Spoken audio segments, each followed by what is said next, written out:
A pergunta que eu faço para vocês é se de repente vocês entendem que algo é importante e deveria ser essencial, por que que a gente não faz o essencial, né?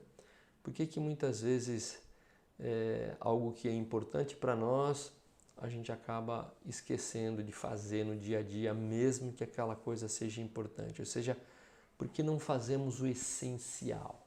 Para entrar nessa questão, pessoal, eu vou discorrer um pouquinho sobre comportamento humano, né? Aqui tem algumas conceituações, tem algumas teses de alguns filósofos como Sócrates, Platão, Aristóteles e também um pouquinho de neurociência para explicar como funciona o comportamento humano. Todos os dias nós recebemos estímulos externos, todos os dias. Nós recebemos estímulos em relação à televisão, em relação à internet, principalmente. As pessoas estão antenadas no celular a todo momento. A gente recebe estímulos em relação às pessoas com quem a gente tem contato, fora da empresa, na nossa família. E principalmente a gente recebe estímulos dentro da empresa. Nós passamos muitas vezes 8, 10, 12 horas dentro da empresa. Então aquela cultura que a empresa tem faz com que a gente receba dentro do nosso ambiente de trabalho uma quantidade enorme de estímulos. E em função desses estímulos que nós recebemos e basicamente pela cultura que a empresa trabalha, e quando eu digo cultura, são as pessoas que estão em contatos com a gente, né? Existe uma teoria que nós somos a média das 5 pessoas com quem mais nós andamos. Então essas pessoas acabam exercendo uma influência, né? A cultura da empresa acaba exercendo uma influência no nosso comportamento e vai moldando nossos pensamentos.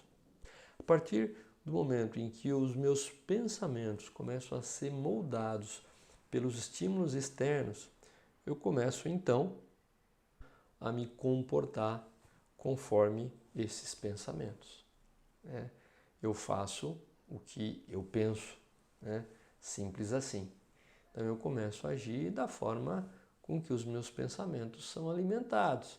Se eles são alimentados de coisas boas, eu vou praticar coisas boas.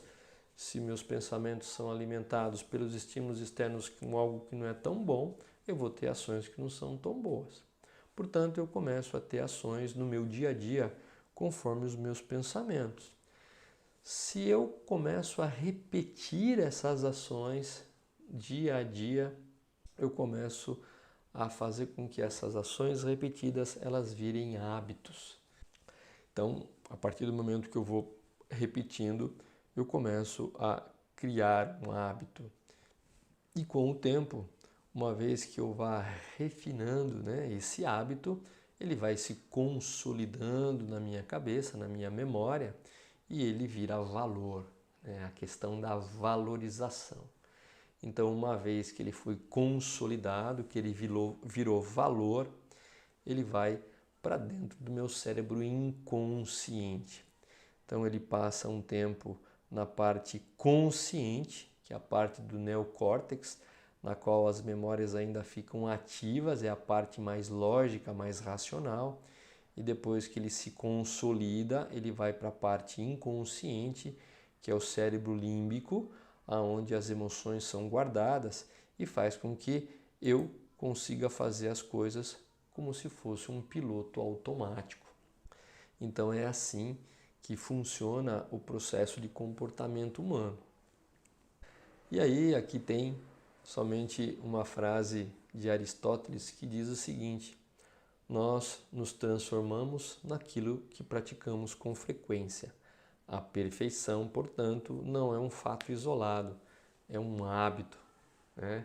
Então a perfeição, desde que eu tente me aperfeiçoar nas coisas, é muito simples a gente lembrar do Circo de Solé, né? A repetição faz o mestre, é proveniente, é resultado, é resultante do hábito.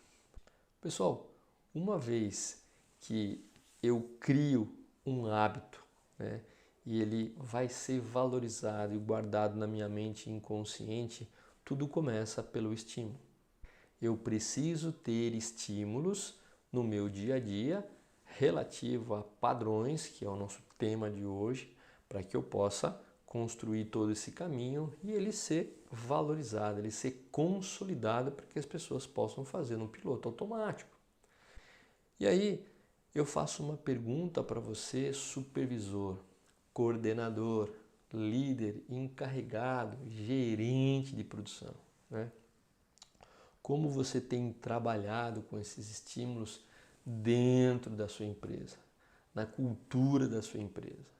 Você tem alguma estratégia para estimular a utilização dos padrões e a utilização de forma adequada?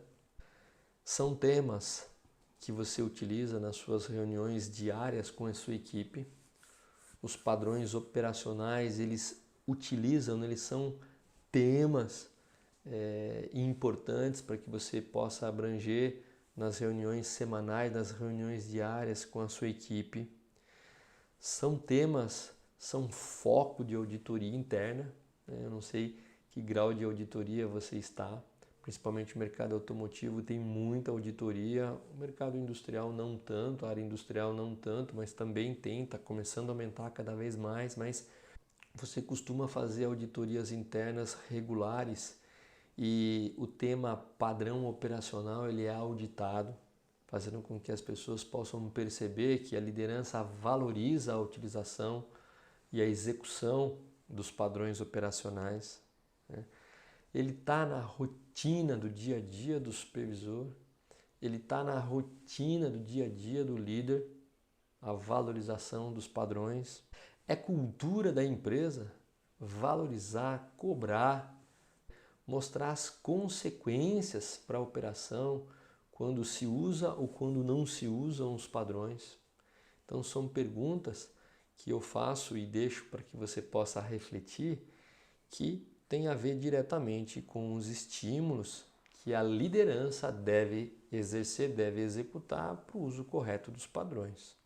Agora, pessoal, se eu não uso, se eu não tenho pelo menos algumas dessas estratégias que eu acabei de comentar, fazendo com que a gente estimule o uso dos padrões de forma correta, eu pergunto para você, se eu tenho um problema de qualidade no cliente e ele é decorrente de não seguirmos padrões operacionais, de quem que é a responsabilidade? Será que a responsabilidade maior é do operador ou não?